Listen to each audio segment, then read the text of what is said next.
La Universidad Autónoma del Estado de Hidalgo, su patronato universitario, a través de la División de Extensión de la Cultura, le dan la más cordial bienvenida a la 33 edición de la Feria Universitaria del Libro 2020, en su modalidad virtual.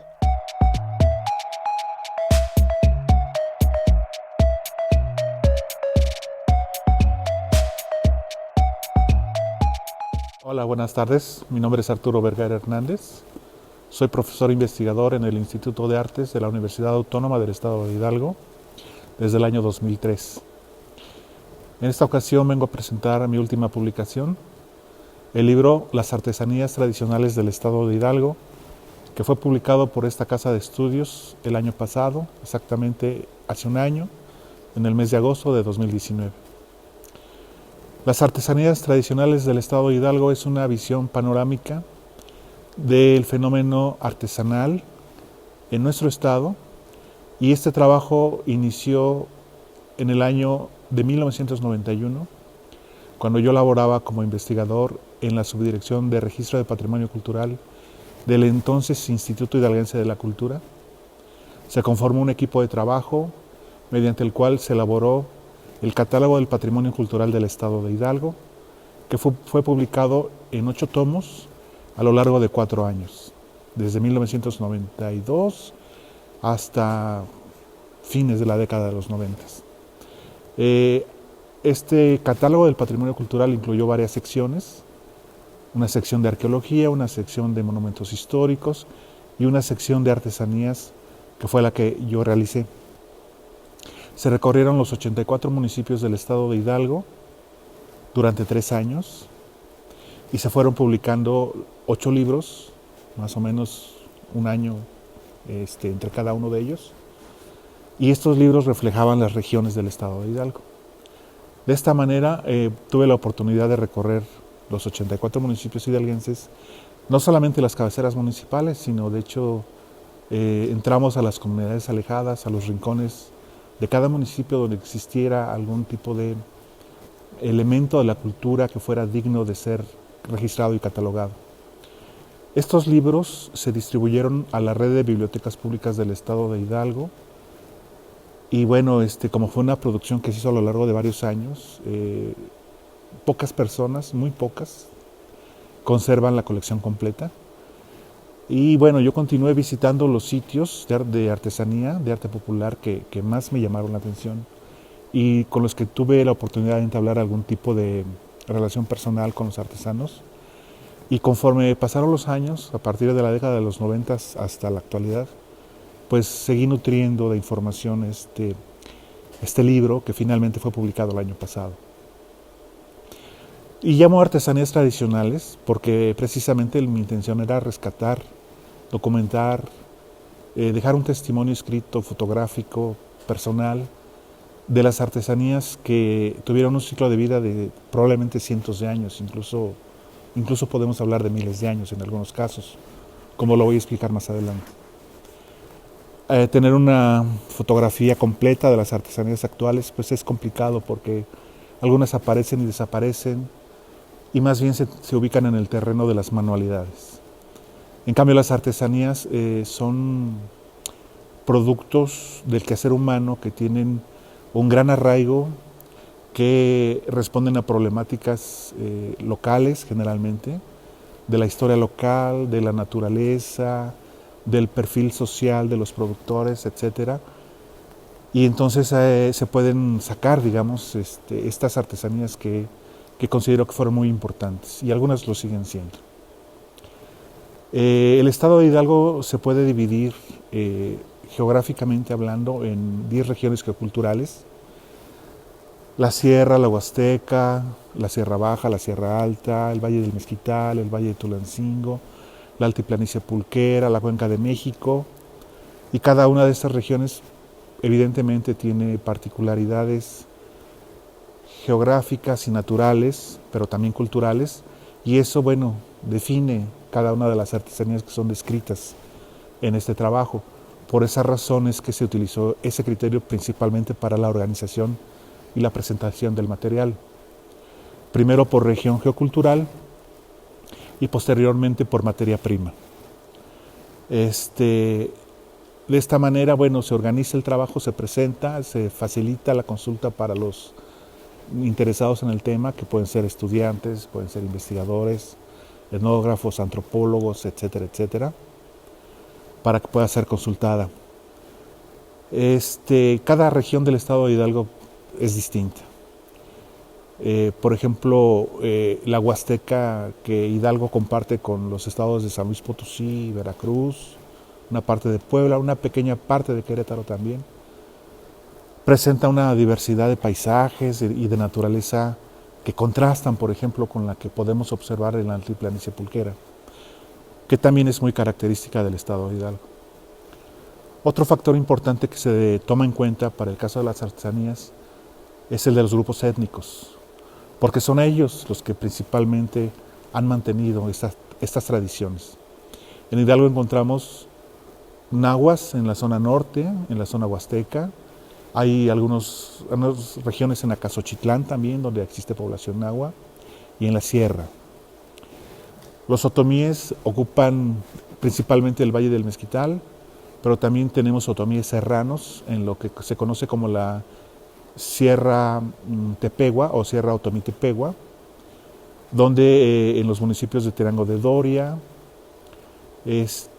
San Bartolo Tototepec y una parte de Agua Blanca, pues encontramos personas de filiación otomí, que evidentemente están emparentados con los otomíes del Valle del Mezquital, pero los otomíes serranos, pues a lo largo de los siglos y por la separación natural que ocurrió, pues han desarrollado variantes lingüísticas propias.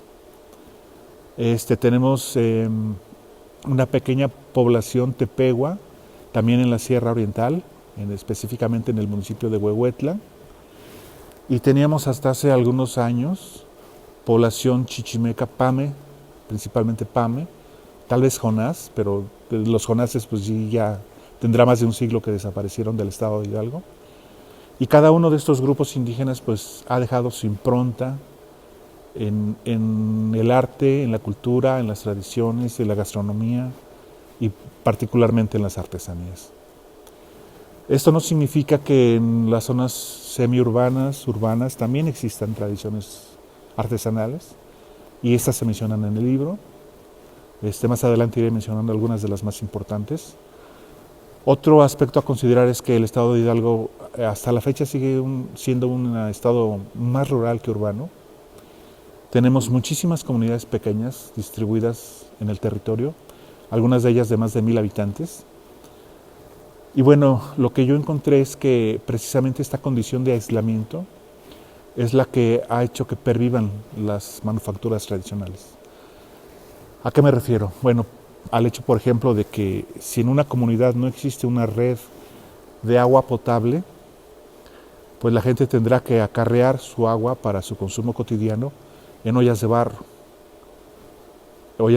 que elaboran ellos mismos y que se usan, bueno, en parte para acarrear agua, pero tienen otros muchos usos.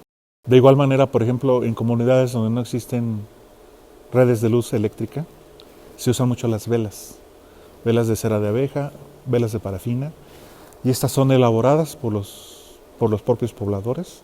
Hay comunidades que se especializan en hacer velas.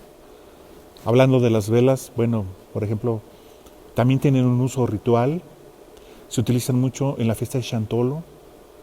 Hay comunidades como Jaltocán, en la Huasteca, y hay muchas otras, Molango y muchas más, pues donde se hacen velas de la cera de abeja que los mismos apiarios recolectan, recuperan. Y por eso es que existen estas artesanías, estas manufacturas. No son precisamente esos objetos hermosos que acostumbramos de ver en tiendas de artesanías o bazares, pero sin embargo son objetos que sí se ajustan a la definición de artesanía, porque son elaboradas manualmente, porque son elaboradas a partir de la materia prima del entorno cercano, porque los procesos de elaboración pues, son transmitidos de generación en generación. Los conocimientos en el manejo de las sustancias, de la madera, de la resina, de los tintes naturales, de los tintes minerales, etc., pues son conocimientos que se han transmitido a lo largo de muchísimos años. Pero yo considero que el factor más importante para definir si un objeto es artesanía es la ausencia de procesos mecanizados, industrializados en su producción. La artesanía en general entonces tiene una característica precapitalista. Y evidentemente México, como un país del tercer mundo en vías de desarrollo, pues presenta una enorme cantidad de población que todavía vive en modos de vida de alguna manera, si no totalmente separados, sí de alguna manera alejados del ámbito capitalista, y es ahí donde surgen estas producciones, estos objetos, y no solamente surgen, sino que se mantienen. Eso explica su vigencia.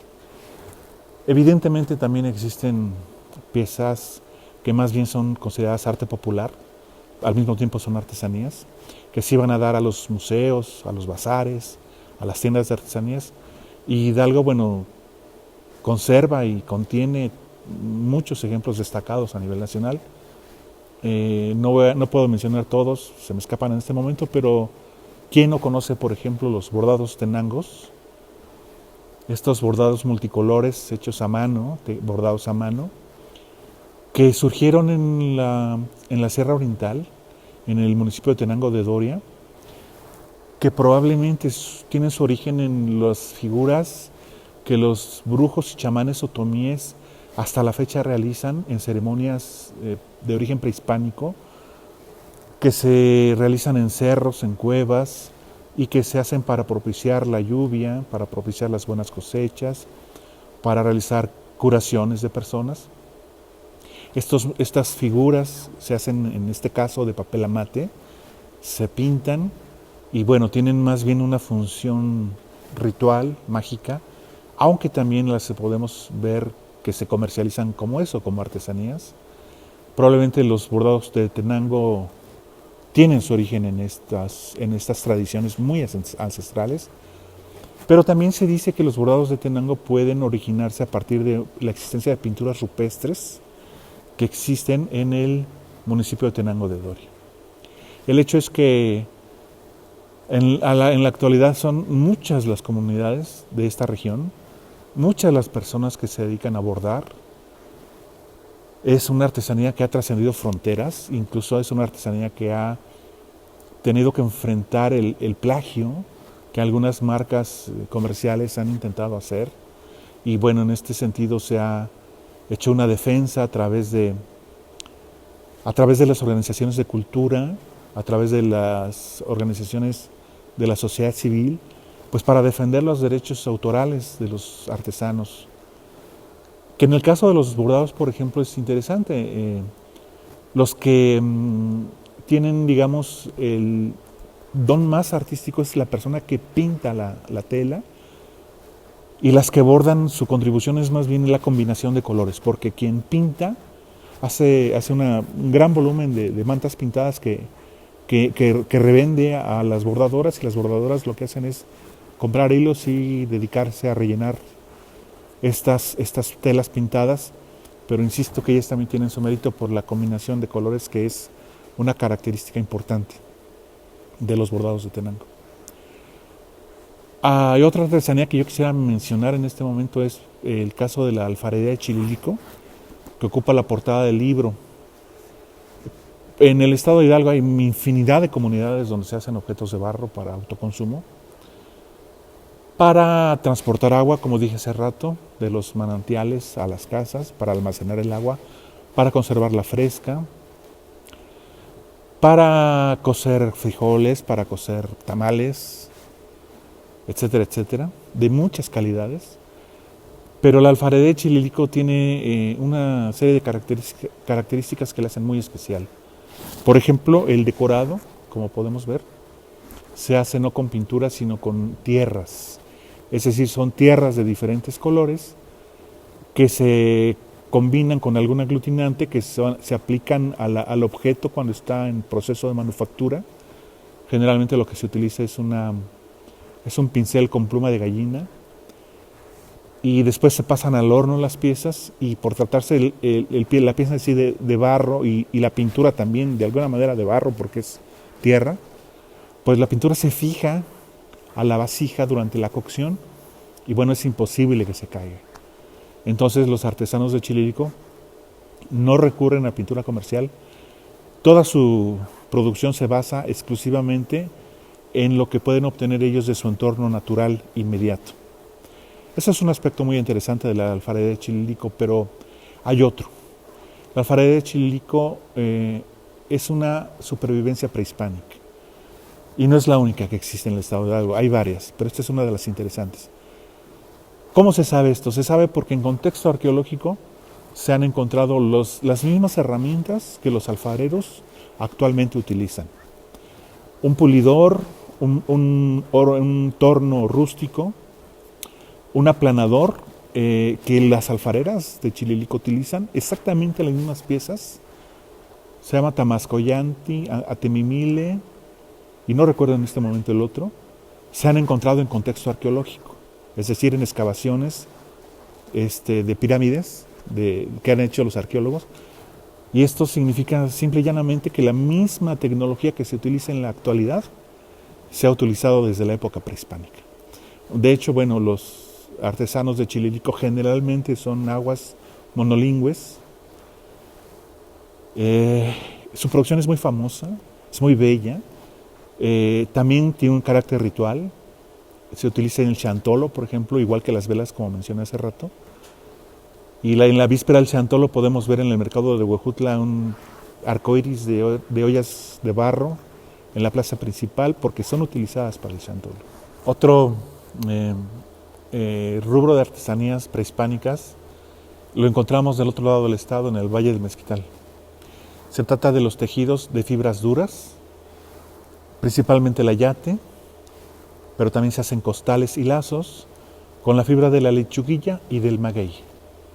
Estos objetos, especialmente los ayates, son tejidos en telares de cintura, que es una técnica prehispánica, y es una producción igual importantísima en el Valle del Mezquital, porque el ayate tiene muchos usos. Se usa, por ejemplo, para cosechar, como una especie de costal. Los ayates los usan las mujeres para cargar cosas a modo de morral. Hay ayates que son tan finos que sirven para cargar niños. Y podemos encontrar ayates pues, en todas las comunidades del Valle del Mezquital, en las zonas áridas. Estos productos han tenido una importancia fundamental. En alguna época, por ejemplo, se usó mucho también para hacer costales, igual que el enequén que dio a la península de Yucatán fama a principios del siglo XX, con las famosas haciendas enequeneras, porque los costales de enequén y de ayate, de fibra de maguey y de lechuguilla del Valle del Mezquital, pues sustituyeron los productos industrializados, por ejemplo, durante la guerra, ¿no? Actualmente, bueno, estos productos han sido sustituidos, como todos lo sabemos, por ayates de plástico, por morrales de plástico, pero sigue siendo el ayate un objeto muy importante en el panorama de las artesanías, en este caso de los otomíes del Valle del Mezquital. Y aquí pues podemos ver cómo la naturaleza, a pesar de que es parca, porque el mezquital si algo tiene es que es seco, es árido, bueno, su poca vegetación también provee a las personas el material necesario para hacer objetos que les permitan llevar una vida acorde a sus propias necesidades de vivir, ¿no? Y tenemos muchas otras materiales que se utilizan para hacer artesanías en Hidalgo. Tenemos artesanías metálicas, por ejemplo en Real del Monte ha habido una tradición de hacer artesanías de metal que hacen alusión a la actividad minera, porque como todos sabemos, pues Real del Monte ha sido un centro minero junto con Pachuca muy importante desde el siglo XVI, en que fueron descubiertas las minas. Actualmente las minas están pues ya prácticamente abandonadas, pero los mineros viejos viven aún. Y Real del Monte, que se convirtió en un pueblo turístico, después de haber sido casi un pueblo fantasma, con el agotamiento de los minerales de sus minas, y que ahora vive de los visitantes. Bueno, he encontrado en las artesanías mineras una muy buena fuente de ingresos para las familias. En este caso se reproducen, por ejemplo, cascos, se reproducen las lámparas de carburo que se usaron muchísimo, que se conservan muchas en los museos, y la gente puede comprar pequeñas lamparitas de metálicas hechas de forma artesanal y que representan pues la historia y la cultura del Real del Monte. Y bueno, así podemos encontrar un montón de cosas en las 10 regiones geoculturales del estado de Hidalgo. Les invito a comprar el libro, a leerlo, porque creo que es una contribución importante para el rescate de la cultura tradicional de nuestro estado. Pues sería todo por mi parte, les agradezco mucho su atención. Buenas tardes.